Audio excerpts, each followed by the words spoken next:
Halo calon arsitek muda, bertemu lagi dengan saya RR Supiarta Haryati dalam materi pembelajaran tentang sejarah perkembangan arsitektur di Indonesia.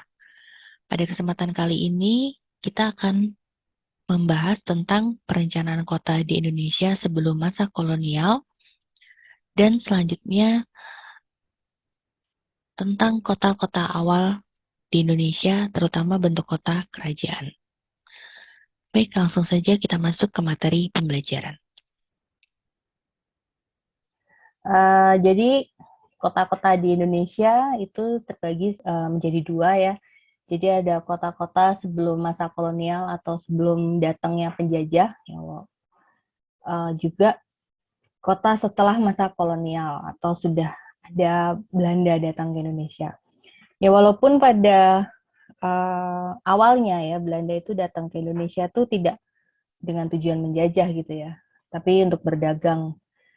Tapi ya mungkin karena komoditi di Indonesia itu ya rempah-rempahnya sangat banyak dan mereka butuh, kemudian ada rasa ingin memiliki gitu ya. Jadi akhirnya menjajah Indonesia selama 350 tahun ya, 3,5 abad. Sehingga selama itu pasti juga terbentuk kota-kota pada masa kolonial. Nah, sebelum Indonesia terjajah ya, walaupun sudah ada pengaruh barat beberapa gitu ya, tapi pada saat itu masih hidup berdampingan gitu. Jadi orang Belanda, orang Portugis gitu ya datang ke Indonesia, mereka murni berdagang gitu ya. Belum belum yang namanya istilah kayak penjajahan gitu ya. Punya kongsi dagang, VOC itu juga kongsi dagang gitu, bukan untuk dengan tujuan penjajahan. Namun yaitu berkembang semakin lama terus kayak semakin butuh akhirnya adalah masa penjajahan itu di Indonesia. Karakteristik kota-kota di Indonesia sebenarnya tidak lepas dari kota-kota di Jawa gitu ya. Walaupun sebelumnya pada masa Hindu Buddha itu kita juga ada beberapa kerajaan gitu ya, seperti Kerajaan Sriwijaya, kemudian ada Samudra Pasai di Sumatera ya, Kerajaan Kutai di Kalimantan. Hanya saja pada perkembangannya sedikit banyak sistem budaya Jawa lebih memberi pengaruh besar kepada sistem, kemudian mekanisme dan perilaku politik budaya di Indonesia. Mungkin karena pola pemerintahan ya sampai sekarang kan terpusat di Jawa gitu. Nah, kemudian dalam norma-normanya ya akhirnya juga berkembang itu pada awalnya itu di Mataram Hindu atau Mataram kuno ya, kemudian masuk ke Mataram Islam gitu. Mataram Hindu ke Mataram Islam. Jadi dari Pleret dulu ke kawasan Kota Gede gitu ya. Nah, kemudian berkembang kekuasaan di Jawa, kerajaan di Jawa kan lebih banyak daripada kerajaan yang ada di uh, pulau lain ya. Mungkin ada tapi kayak eksistensinya gitu ya, eksistensinya kemudian karena letaknya kan berdekatan ya, mungkin kalau di Pulau Sumatera atau di Pulau Kalimantan atau di Sulawesi gitu, jarak kerajaan yang satu dengan kerajaan yang lain itu relatif jauh. Kemudian efek juga dari adanya kerajaan Majapahit yang pada waktu itu berhasil menyatukan Nusantara ya.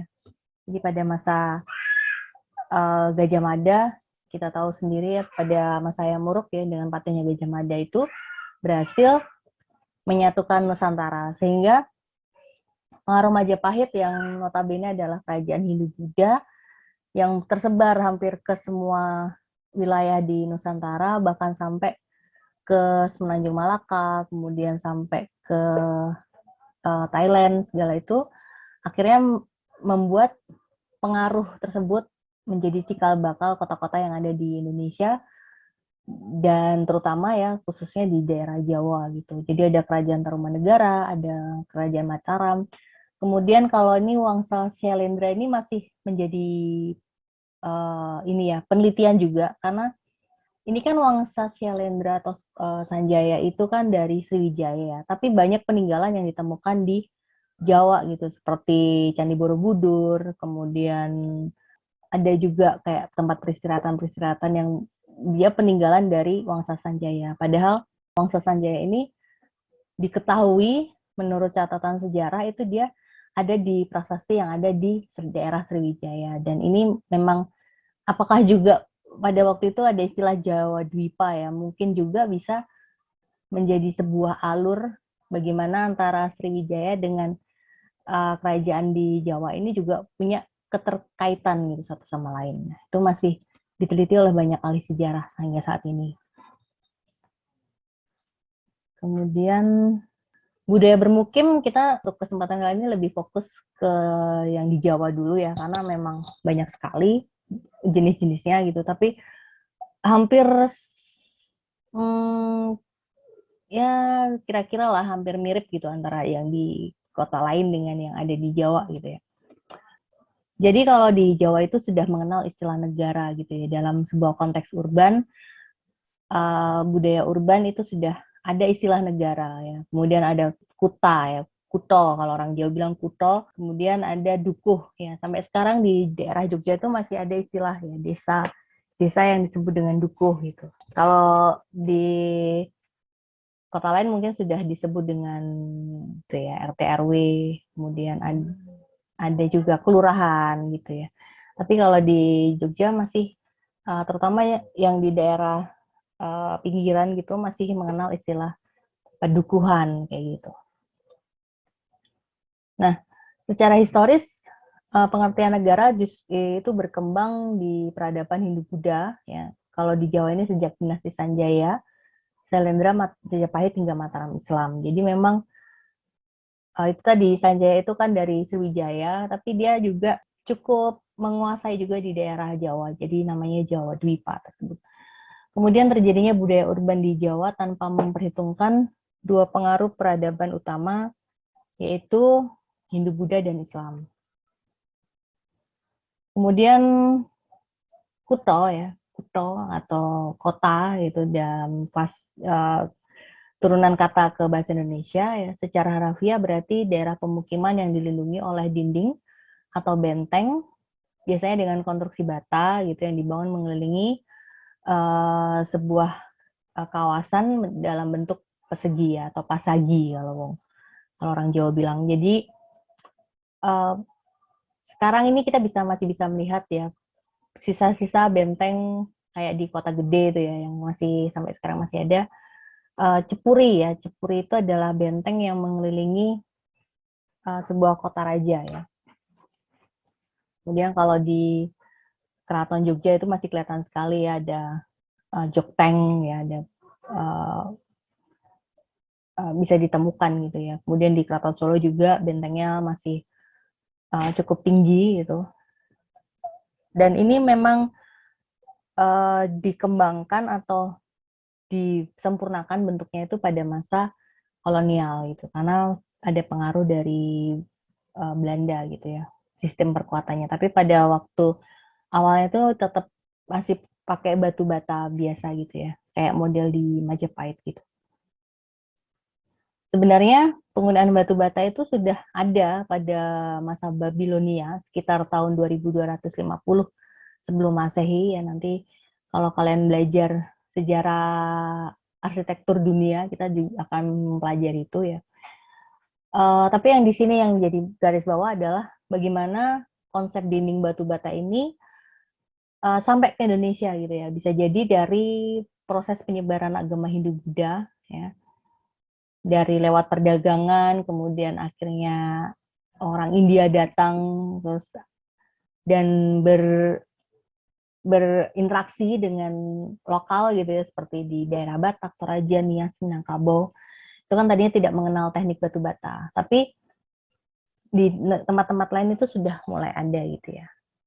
Dan di Nias itu malah ada lompat batu gitu ya, dia pakai batu bukan batu bata gitu. Nah, pendirian benteng atau tembok juga biasanya dilengkapi dengan parit. Ini untuk menghindari misalkan ada peperangan gitu dengan kerajaan lain. Ini juga misalkan dia pakai kuda gitu ya, yang dari negara atau kerajaan lain tersebut, kemudian bisa mensiasati supaya kudanya nggak bisa masuk ke kota raja gitu ya. Contohnya di sini adalah Benteng Keraton Yogyakarta yang dapat dilihat sebagai pelindung pancaran kosmik kekuasaan agar tidak tersebar tanpa kendali. Kemudian sebagai struktur fisik yang hanya bermakna simbolik untuk memperkuat citra pusat kekuasaan yang jelas di atas bumi. Jadi biasanya juga ada aturannya ya kalau di keraton-keraton atau kerajaan-kerajaan kuno seperti itu. Kemudian pada abad ke-17 dan ke-18, kemajuan teknik pembuatan mesiu dan meriam yang digunakan armada Portugis dan VOC juga ternyata dapat menghancurkan benteng-benteng pertahanan di Keraton Yogyakarta. Nah, hal ini juga mungkin yang akhirnya membuat bentengnya itu dipertebal atau dipertinggi ya, seperti yang di Solo itu dibuat lebih tinggi kayak gitu. Kalau yang di Jogja itu tidak terlalu tinggi tapi tebal gitu ya. Ketebalan bentengnya itu cukup bisa orang bisa jalan di atasnya gitu. Nah, struktur fisik sebuah negara atau kota di Jawa hingga kini dapat dilihat. Misalkan kalau di Jawa Tengah itu ada di Demak, di Kudus, dan juga di Kota Gede Yogyakarta. Ya. Ada bagian Kota Demak yang masih banyak meninggalkan gagasan kota negara nampak pada daerah yang kini disebut Kauman, Pecinan, dan Sitinggil. Meskipun dalam atau kawasan yang disebut Negara Agung yang dibatasi dinding pada masa kerajaan Sultan Demak atau Raden Patah sudah tidak nampak, namun lokasinya masih dapat diketahui. Diduga daerah tersebut disebut dengan Sitinggil atau Selatan Alun-Alun. Jadi sudah berkembang menjadi pemukiman ya, mungkin karena sudah runtuh kerajaannya, kemudian tapi pola jalannya itu masih seperti pada waktu awal kota raja dulu gitu. Nah di sini dulunya adalah Sitinggil. Siti itu permukaan, hinggil itu tinggi, berarti permukaan yang lebih tinggi gitu. Kemudian alun-alun, dan ini dulu dalam atau keratonnya gitu ya. Struktur pusat negara Demak mengindikasikan konsep pusat kota di Jawa setelah jatuhnya kekuasaan Majapahit di Jawa Timur, yaitu alun-alun menjadi struktur ruang pengikat bagi dalam atau keraton maupun masjid. Jadi biasanya ya, seperti yang kemarin kita belajar waktu perkembangan arsitektur Islam, ya, masjid itu biasanya letaknya dekat dengan pasar atau dekat dengan alun-alun gitu ya. Nah, dan di sini juga uh, seperti itu gitu dari masa Demak itu ya. Jadi ini masjid, kemudian ada alun-alun di dekatnya situ ya. Ini masjidnya, ini alun-alunnya. Nah, hal yang sama juga ada di Kota Gede gitu. Kota Gede ini juga kalau kalian jalan-jalan ke sana ada namanya Kampung Dalam. Kemudian ada juga yang sebuah bangunan gitu ya di tengah-tengah itu. Jadi ada kampung namanya Kampung Dalam. Kemudian di situ ada sebenarnya ada empat ringin ya, dan di situ adalah peninggalan sebuah singgasana dari Panembahan Senopati ya.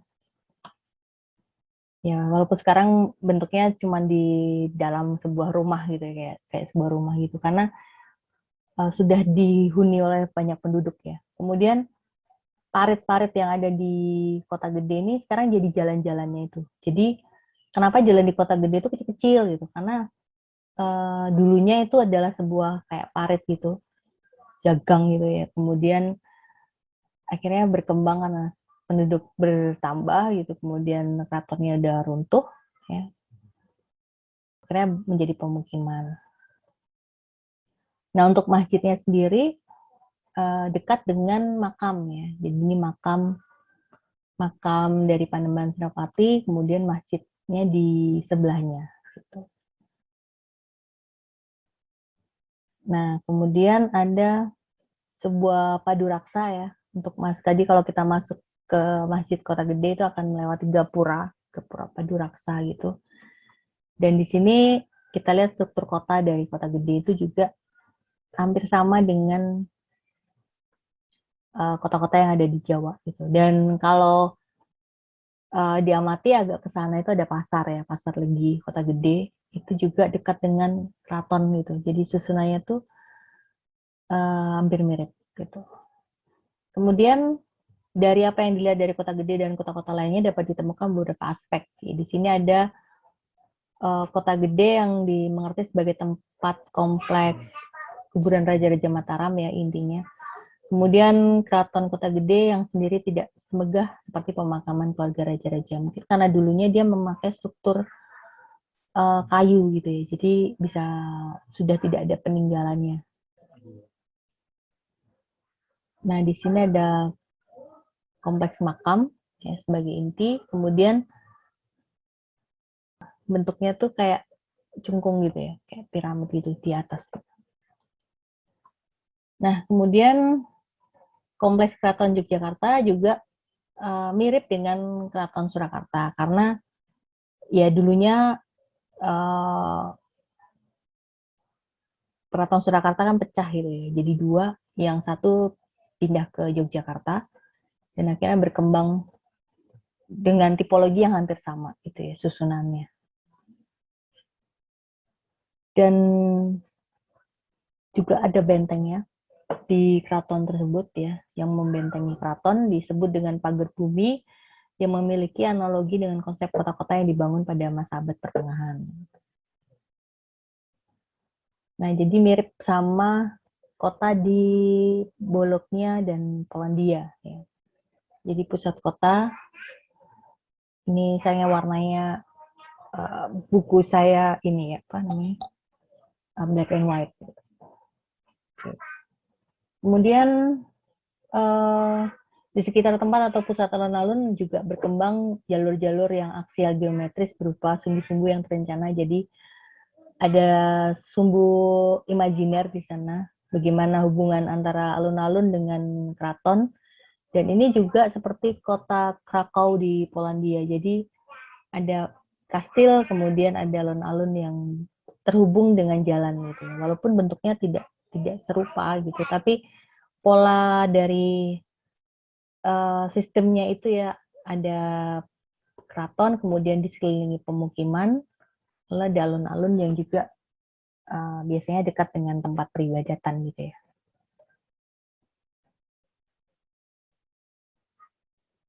Nah, kemudian di Jawa ini ya, di keraton atau di kota raja di Jawa, ada sebuah tempat juga yang menjadi ciri khas selain tempat peribadatan itu. Terdapatnya pasar sebagai pusat kegiatan menjadi poin juga dalam perkembangan kota gitu. Sejak zaman purbakala di Mohenjo-daro dan Harappa kita tahu bahwa juga di Athena dan Meksiko kota tidak bisa melepaskan diri dari pusat kegiatan komersial seperti pasar. Nah, di Jawa juga seperti itu. Jadi kalau di Jawa itu disebut dengan istilah peken yang memiliki keterhubungan dan poin penting bagi perkembangan kota. Akan tetapi perkembangan pasar di Jawa dengan kota lain dan negara lain itu terdapat perbedaan. Jadi kalau di negara lain itu pasar itu terus-terusan gitu, tapi kalau di Jawa ini biasanya terselenggara pada hari tertentu. Misalkan pasar Legi hanya beroperasi pada hari pasaran Legi. Jadi Pon Wage Kliwon Legi Paing gitu. Biasanya dalam satu kota raja terdapat himpunan 5 desa berdasarkan mocopat. Ya, mocopat ini pajupat itu, kemudian ada satu titik di tengah, demikian juga biasanya kota raja ini punya pasar utama kayak di Jogja itu ada pasar Beringharjo, kemudian kalau di Solo itu ada pasar gede. Nah, nanti pasar-pasar ini, pasar-pasar yang kecil dari desa-desa yang ada di kota raja itu akan mengacu pada pasar utama itu. Jadi pasar utama itu nanti hari apa pertamanya, kemudian nanti yang lainnya itu akan membuat pasaran yang berbeda. Jadi tidak tumpang tindih jadwalnya. Kemudian merupakan kegiatan rutin yang menetap di mana aktivitas sosial ekonomi terjadi dan berkembang. Pekan atau pasar ini juga menjadi melting point masyarakat untuk bertukar barang, kemudian ada jual beli, produk pertanian ya dulu mungkin masih ada sistem barter juga gitu. Dan juga ada atraksi biasanya di sana. Jadi memang pertumbuhan kota itu ekonomi ya, selalu dilihat dari ekonomi gitu. Kalau ekonominya bagus, pertumbuhan kotanya juga bagus gitu. Ya, ya walaupun zaman dulu hiburannya mungkin adu jago, kemudian ronggeng gitu ya, tepeng monyet gitu. Kemudian kesempatan bertemu pada hari pasaran merupakan tujuan yang lebih penting daripada kegiatan ekonomi semata. Jadi bisa kumpul, bisa ketemu teman-teman gitu ya. Jadi memang pasar itu bukan hanya faktor ekonomi tapi juga sosial budaya yang ada di sana. Sehingga dapat disimpulkan bahwa kehidupan permukiman kota di Indonesia dibentuk oleh adanya pasar yang dapat terselenggara secara rutin, kemudian organisasi pemerintahan itu juga mengkoordinasi kehidupan pemukiman di satu tempat, jadi biasanya ada polanya, tadi pemukiman biasanya mengelilingi keraton, kayak gitu, terus ada pusat peribadatan yang biasanya dekat dengan alun-alun, kemudian terdapat jaringan transportasi dan komunikasi, jadi sudah ada sistem jalan, ada pedestrian, ada tata laku perpindahan dari satu tempat ke tempat yang lain. Berlanjut tentang materi kota-kota awal di Indonesia sebelum kolonial atau sebelum penjajahan.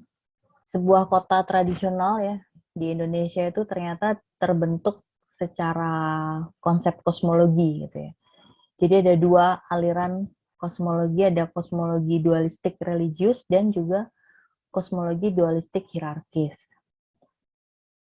Dua konsep ini mempengaruhi transformasi dan perkembangan bentuk kota-kota awal di Indonesia yang telah dipahami dan oleh kebanyakan pendidik dan ahli kajian perkotaan dari aspek politik, sosial, ekonomi, dan budaya. Jadi kalau konsep dualistik ini biasanya terlihat pada tempat tinggal, kemudian bentuk pemukiman, kemudian tempat ibadah, biasanya diletakkan berhubungan dengan sang pencipta gitu ya. Kalau yang dualistik. Tapi kalau yang hierarki, di sini letak bangunan itu disesuaikan dengan sang penguasa atau raja pada saat itu. Nah, kedua konsep ini terkadang pada sebuah kota gitu ya, itu digabungkan nih. Jadi secara dualistik religius ya, hubungan dengan sang pencipta, juga dualistik hierarki dengan penguasa. Contohnya nanti ada kayak kota Jogja ya. Kota Jogja itu punya hierarki dengan penguasa ya dalam lingkaran ada Nagaragung, ada negara dan circle gitu ya di mana raja itu adalah pusat ya, keraton adalah pusat. Kemudian ada hubungan dengan sang pencipta itu ada sumber imajiner kota yang berhubungan dengan alam. Kemudian kayak kalau Jogja itu dengan laut juga dengan Gunung Merapi ya seperti itu. Nah ini contohnya ya ternyata nggak cuma di Jawa ya di berbagai tempat itu ada yang membuat sebuah hubungan tadi dualistik hierarkis juga dualistik uh, yang dualistik dengan sang pencipta ya. Nah di sini adalah kosmologi dari yang Jawa ya, di Jawa ini ada Yogyakarta tadi ya. Kemudian di Toraja juga terdapat kosmologi sendiri, kemudian di Sasak Lombok, di Nias, kemudian di Bali ya. Di sini kita bisa melihat masing-masing daerah mempunyai kosmologi perencanaan kota di mana polaritas dualisme itu merancang pemukiman berdasarkan kosmologi yang dianut oleh beberapa masyarakat Indonesia awal. Ya, jadi ada unsur sakral profan, baik buruk, utara selatan, pusat pinggir, terbit tenggelam gitu ya berdasarkan matahari, gunung laut dan juga privat dan publik. Gagasan sakral profan ini juga sebagai penentu dari kota tradisional di Indonesia. Jadi patokan-patokan yang telah menjadi kesepakatan bersama, kemudian ada jalur ya biasanya buat sebuah semacam pedestrian seperti itu, ataupun mengikuti aliran sungai, kedekatan dengan uh, sumber air, ataupun dengan menempatkan vegetasi yang memiliki makna gitu, kayak misalkan di Jawa itu ada sawo kecik gitu ya, tumbuhan yang memberi filosofi sarwo becik. Sarwo becik itu menjadikan semua hal itu menjadi lebih baik gitu. Nah, itu bisa juga uh, dibuat seperti itu. Kemudian ada yang keraton menggunakan palem rojo ya. Itu untuk mengarahkan bagaimana di alun-alun itu biasanya jadi mengarahkan si rakyat ini supaya bisa mengarah hanya tertuju kepada raja. Kemudian juga ada pohon ringin ya. Pohon ringin yang diletakkan di alun-alun ini juga membuat sebuah filosofi bahwa ringin itu mengayomi gitu ya. Jadi keraton itu akan mengayomi rakyatnya seperti itu. Nah, gagasan sakral profan ini juga mendapat sebuah perhatian bagi masyarakat pada waktu tersebut gitu ya. Jadi keraton atau penguasa membuat sebuah kerajaan di mana masyarakatnya juga mengikuti gitu ya, sesuatu yang mereka anggap memang panutan ya, kayak gitu. Seperti di sini ini adalah ilustrasi di masa Majapahit ya. Jadi orang akan mengikuti aliran sungai untuk berdagang. Jadi pasarnya itu di dekat dengan perdagangan. Nah, ini biasanya terjadi pada kota-kota yang letaknya di pesisir kayak gitu. Nah, kemudian memang agak sulit ya kalau kita menjelaskan bentuk atau morfologi pada kerajaan awal Buddha Hindu di Indonesia. Kebanyakan bangunan-bangunan penting mendeliniasi kota-kota pada masa tersebut umumnya terbuat dari bahan bangunan yang bersifat sementara seperti kayu, batu, bata, juga batu biasa gitu ya. Jadi kayak di Majapahit gitu kita paling menemukannya itu hanya pondasinya kayak gitu ya. Jadi peneliti-peneliti itu kebanyakan membuat sebuah rekonstruksi gitu ya, kayak reka adegan gitu. Kira-kira rumahnya itu bentuknya seperti apa? Karena memang tidak ditemukan sisa peninggalan dalam wujud yang rumah gitu ya. Kecuali kayak candi itu kan masih mending ya dari batu. Setelah sekian ratus tahun atau sekian abad gitu masih bisa kita nikmati, gitu, masih bisa kita lihat ya. Tapi kalau kayu kan jelas sudah tidak mungkin. Tapi pondasinya biasanya masih ditemukan. Nah, pola pemukiman juga lebih merupakan kayak dari konsentrasi kepada rumah-rumah untuk wilayah yang lebih luas gitu ya.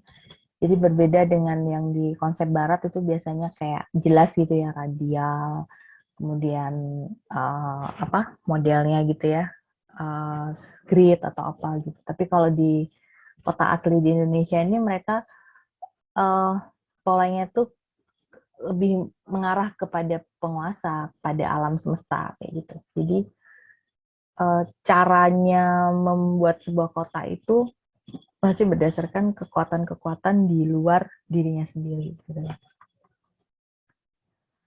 Nah, kemudian juga ada yang unik nih dari pemukiman kota tradisional. Ya. Jadi,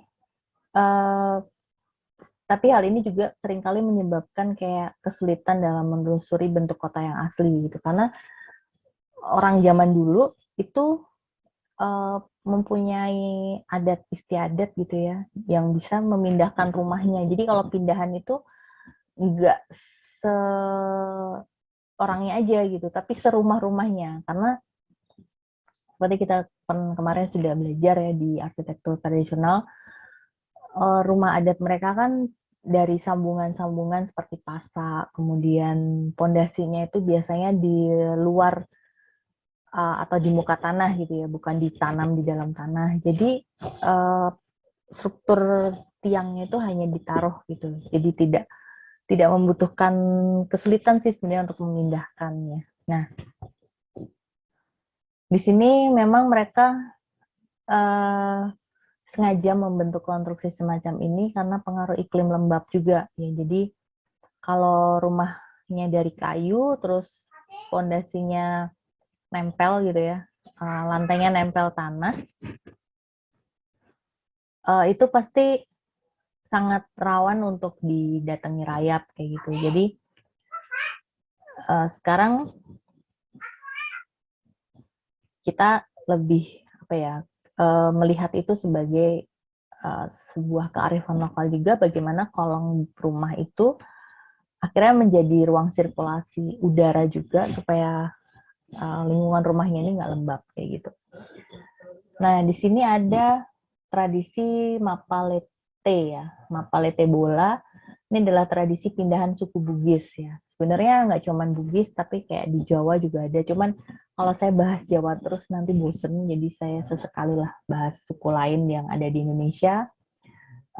Ini saya coba untuk berbagi informasi tentang suku Bugis. Jadi di suku Bugisnya juga ada tradisi pindahan rumah gitu ya, di mana biasanya ini masyarakat itu bergotong royong membawa rumahnya itu ya. Mungkin nanti kalian bisa browsing-browsing gitu kalau apa bener sih gitu ya di YouTube ataupun di googling kayak gitu, itu banyak ditemukan juga yang adat ini masih sampai sekarang tuh masih dilestarikan ya, uniknya. Jadi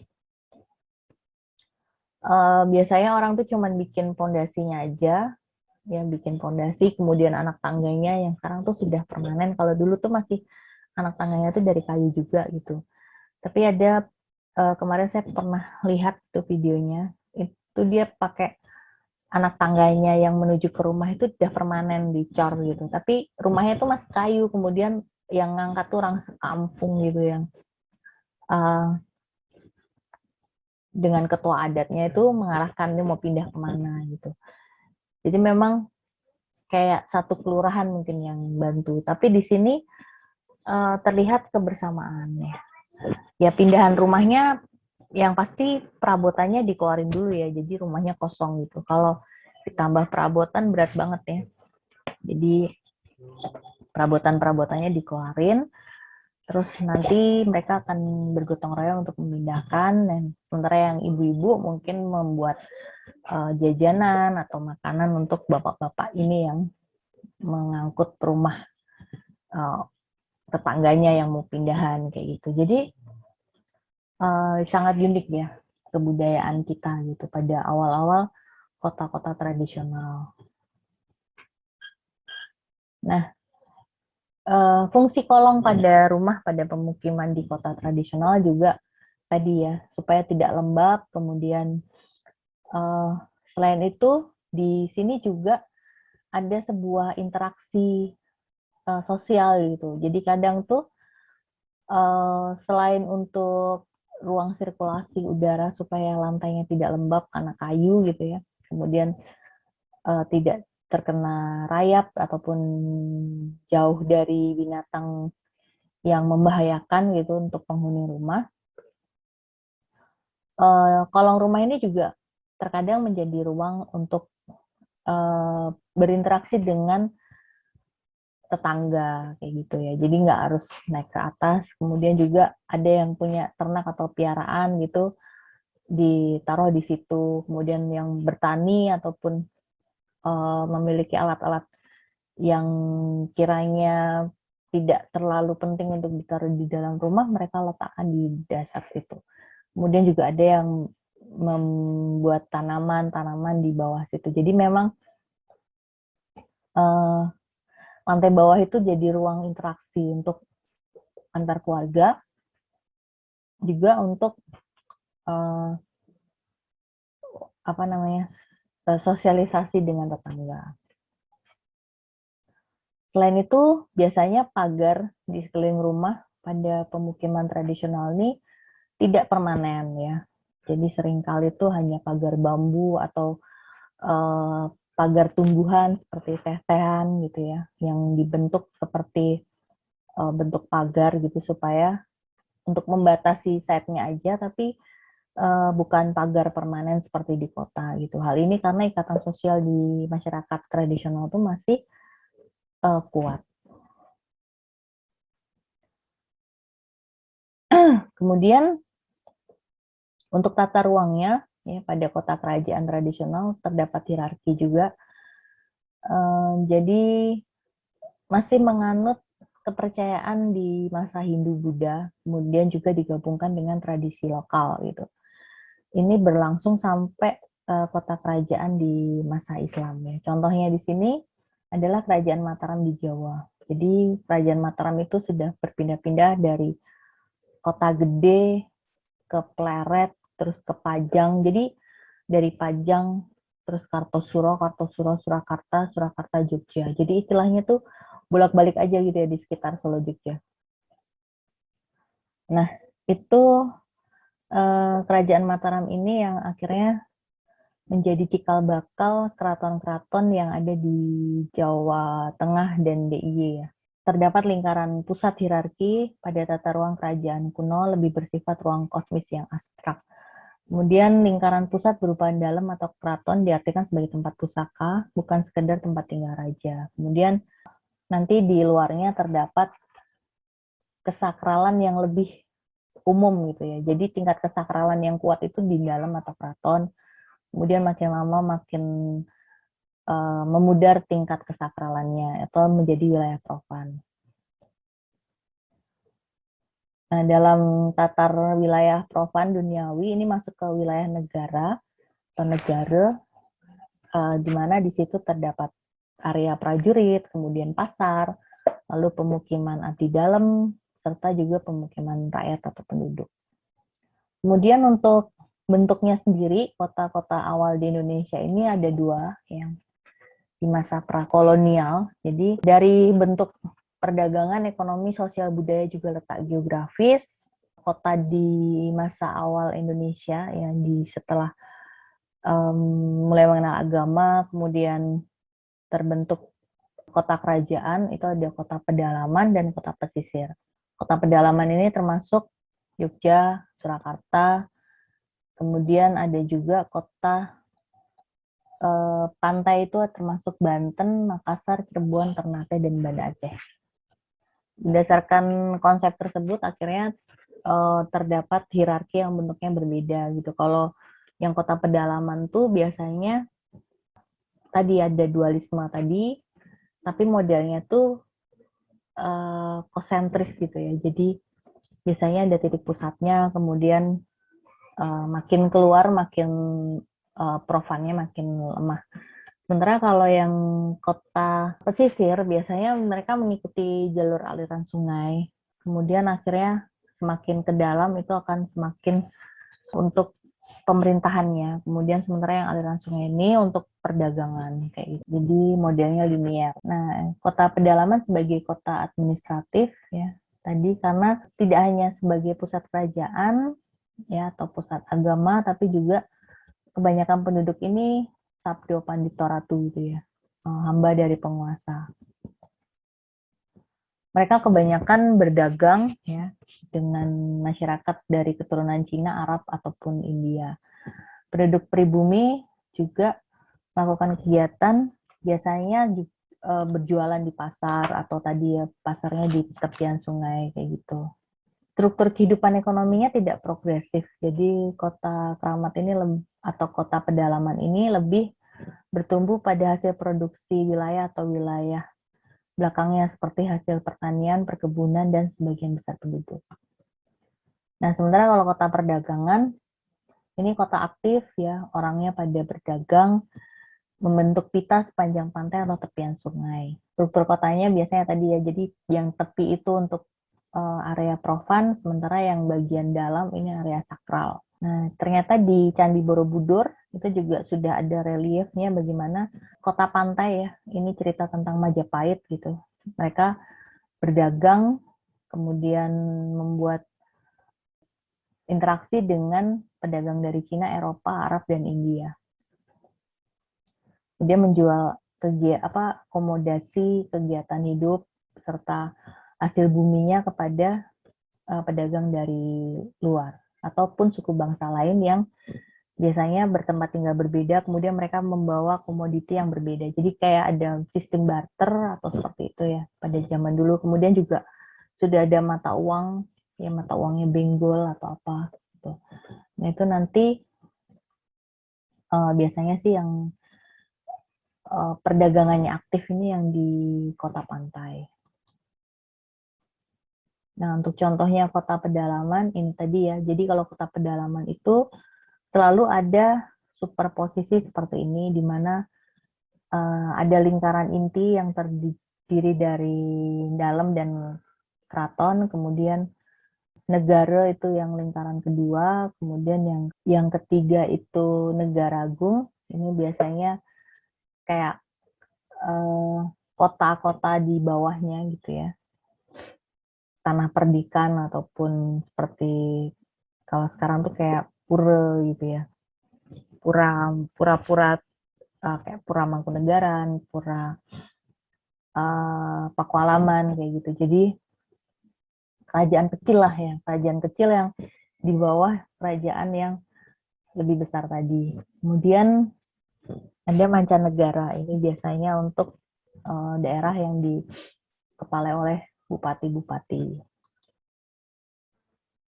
Nah ini contohnya adalah tata ruang Kota Pajang abad ke-16 ya. Itu ada keraton, alun-alun, masjid, rumah bangsawan, rumah penduduk, pedagang, dan pasar. Ya. Jadi skematiknya masih tidak terlalu luas ya, cuma sampai negara.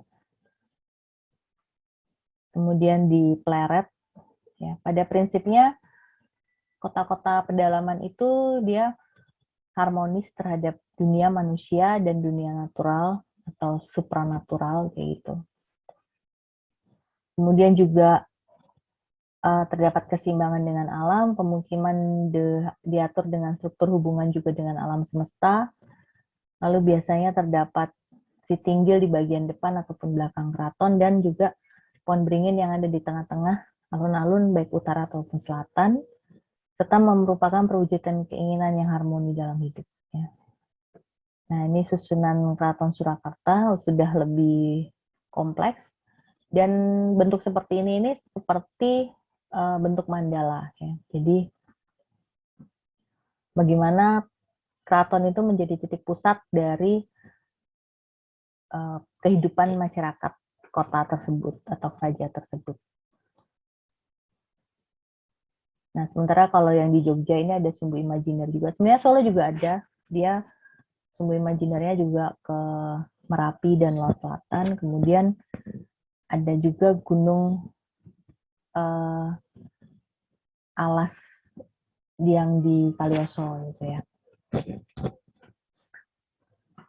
Nah, kemudian ini skematik keraton kesultanan ya, bagian-bagiannya. Ini bisa dibaca. Kemudian masuk ke kota pesisir, ya masih setengah jam lagi.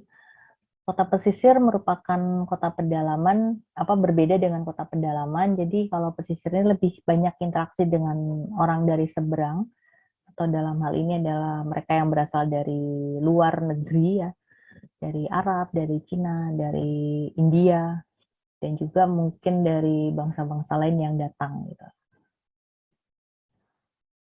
Nah, contohnya adalah Majapahit ya. Di Majapahit ini juga sudah ada kanal-kanal purba. Jadi karena letaknya itu dekat dengan pantai ya, dekat dengan Pasuruan, Trowulan, ya, Mojokerto gitu. Nah, akhirnya di situ tuh bentuknya terdapat perbedaan. Jadi ada pelabuhan, kemudian biasanya dekat pelabuhan itu ada militer, kemudian ada pangeran yang mengawasi pelabuhan tersebut ya. Kemudian alun-alunnya, sementara di sini ada kerajaannya ya. Nah, karena dulu masih Hindu-Buddha, tempat ibadahnya adalah vihara ataupun pura. Jadi kalau Majapahit itu termasuk kerajaan Buddha ya. Jadi dia memang adanya vihara di sana. Kemudian berkembang nanti pada masa kerajaan Mataram itu menjadi masjid ya. Nah, kemudian di sini masuk ke kerajaannya. Nah, tapi terdapat uh, akulturasi juga di sana. Jadi ada bangunan suci untuk orang Hindu juga ya. Jadi ada Wihara Siwa. Ini kan punyanya orang Hindu ya. Di sisi yang lebih dekat dengan istana ya di dalam, tapi justru lebih kecil ukurannya. Nah, ini rekonstruksi bentuk rumah di Majapahit ya, karena yang tertinggal itu cuman alasnya, jadi dibuat kira-kira bentuknya seperti ini gitu, dari alasnya tersebut. Gitu. Jadi di Trawulan ya, ibu kota kerajaan Majapahit. Nah, kemudian ilustrasi rekonstruksi tata kota Trawulan, nah, jadi bentuknya seperti ini. Kemudian ini pemukimannya. Nah, ini pelabuhan di Majapahit. Kemudian rumahnya. Dan ini rumah yang dikelilingi selokan kecil. Jadi pada masa Majapahit itu udah ada teknik drainase ya. Untuk pembuangan airnya. Jadi menggunakan kerakal atau batu kerikil yang agak besar. Ya, serta pembatas batu bata supaya air segera meresap ke dalam tanah. Jadi sudah mengenal model selokan untuk supaya air hujan gitu tidak menggenang. Ini yang lebih jelas untuk rekonstruksinya. Nah, sehingga kota Majapahit itu dia mempunyai 3 unsur, yaitu unsur gunung, replika dibentuk candi, unsur sungai, replikanya dibentuk kanal, dan unsur laut, replikanya dibentuk waduk. Nah, kemudian dia modelnya tadi menyamping gitu, karena linear, mengikuti alur sungai ya. Jadi ada Bumi, Nagere, Watek, Kubu, Wanua, dan Kabuyuta. Nah, kemudian kerajaan Sriwijaya juga merupakan kerajaan yang menganut kerajaan pesisir. Nah, kota terletak di dataran yang rendah di sepanjang pantai. Kota diperintah oleh raja dengan struktur yang desentralisasi. Kemudian kota dikontrol oleh Syah Bandar dari India dan Cina. Kemudian kota dibagi menjadi beberapa perkampungan di mana hampir sama tadi dengan Majapahit. Jadi ada bangsawan atau pangeran yang bertanggung jawab dalam setiap kampung. Kemudian setiap kampung dikelilingi oleh pagar kayu atau bambu sebagai pertahanan bila terjadi kerusuhan di kota, dan pasar biasanya berada di luar tembok kota. Nah, kemudian ada kerajaan Banten. Nah, ini tadi adalah cikal bakal kerajaan Banten ya, infografisnya. Kerajaan Banten juga merupakan kerajaan pesisir ya, yang penduduknya multi etnis, tapi mereka memiliki toleransi umat beragama yang sangat baik, karena juga ditemukan kelenteng yang dibangun pada masa kerajaan Banten, yaitu pada tahun 1673.